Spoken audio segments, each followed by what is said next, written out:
Hello hello view कला प्रेमिक प्रिय दर्शक बंधुगण श्री चैनल रे आपन को स्वागत।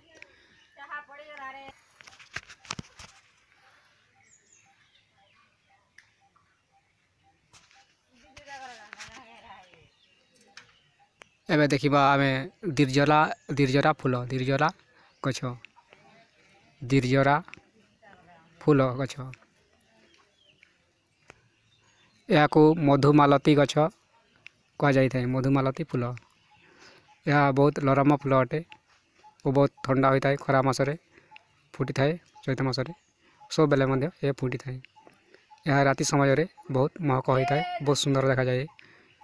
यहाँ दिरजरा फूल बा मधुमालती फूल यही गछ बेसी ठंडा होइतिबारु एथिरे नाग साप माने रही थांती।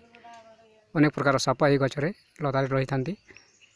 सतर्क होई भल जगह देखी यही लता को जगांतु।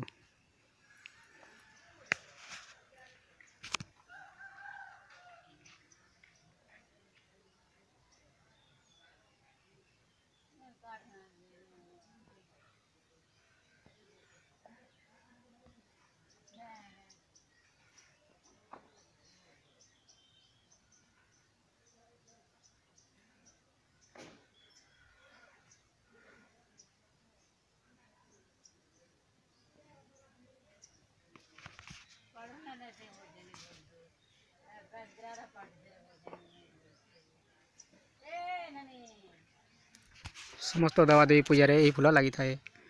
ओके आपण तो ये फूल को देखी गले पुणी देखावा अन्य एक वीडियो रे से पर्यंत अपेक्षा करंतु। अगर बहुत भल वीडियो छाड़ी देई देखंतु आ पछरे बंदे बहुत भल भल वीडियो ता भी देखंतु। ओके और लाइक शेयर सब्सक्राइब करंतु। I miss you all India. नमस्कार।